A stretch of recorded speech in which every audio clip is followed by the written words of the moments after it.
আসসালামু আলাইকুম প্রিয় দর্শক, ফ্যামিলিজ কিচেনের পক্ষ থেকে আপনাদের সবাইকে স্বাগতম। আমি আজ আপনাদের মাঝে হাজির হয়ে গেলাম নতুন একটি ভিডিও নিয়ে। আপনাদের সাথে শেয়ার করব আজ টাকি মাছের সুস্বাদু ভর্তা রেসিপি। তো আমি এখানে কিছু টাকি মাছ নিয়েছি। টাকি মাছগুলো কেটে ভালো করে ধুয়ে পরিষ্কার করে নিয়েছি। আপনারা চাইলে মাথাটা কেটে ফেলে দিতে পারেন। আমি মাথাটা বাটার সময় কাঁটাগুলো ফেলে দেব, তাই এভাবে নিয়েছি।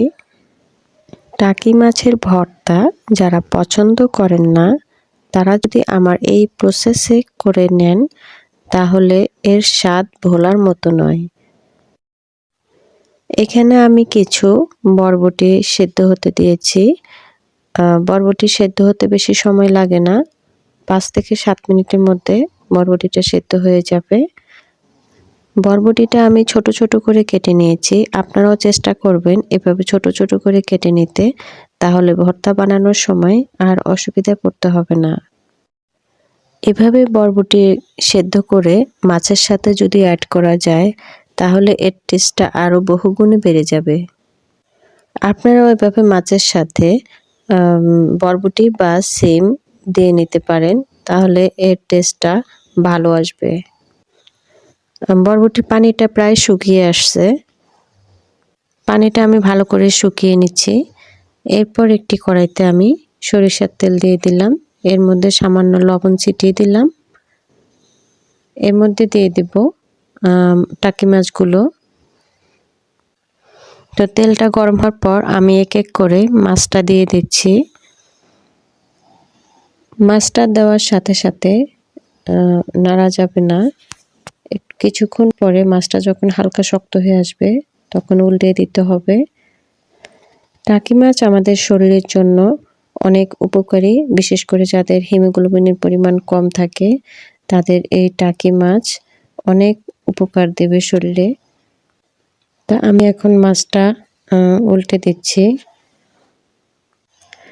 বেশি কড়া করে ভাজলে মাছটা শক্ত হয়ে যাবে, তাই হালকা করে ভেজে নেব। তো আমি এখন এখানে সামান্য একটু হলুদের গুঁড়ো দিয়ে নিলাম। আপনারা চাইলে হলুদের গুঁড়োটা স্কিপ করতে পারেন, না দিলেও সমস্যা নাই। মাছটা এখন উল্টে পাল্টে আমি আরও একটু ভেজে নেব। এরপর আমি আগে থেকে সেদ্ধ করে রাখা বরবটিটা দিয়ে দেব। বরবটিটা দিয়ে আমি মাছের সাথে আর একটু ভেজে নেব, যাতে পানিটা ভালো করে শুকিয়ে যায়। আমার মতো এই প্রসেসে যারা ভর্তাটা তৈরি করে নেবেন, পরিবারের সবাই খুব মজা করে খেয়ে নেবে। ভাজা হয়ে গেছে, আমি এখন শিলপাটায় বেটে নেব। মাছের ভেতরের বড় কাঁটাটা বের করে তারপর বেটে নেব। ছোট ছোট কাঁটাগুলো বেছে নেওয়ার প্রয়োজন নেই, ওগুলো বাটার সাথে ভর্তার সাথে অ্যাডজাস্ট হয়ে যাবে। আর শিলপাটায় যদি এভাবে ভর্তাটা করে খান, তাহলে এর টেস্টটা অন্যরকম পাবেন। প্রথমে চেষ্টা করবেন আগে মাছটা বেটে নিতে। মাছ বাটার পর তারপর বরবটিটা দিয়ে দিয়েছি। এই ভর্তাটি যেদিন তৈরি করবেন, সেদিন একটু ভাত বেশি রান্না করতে হবে।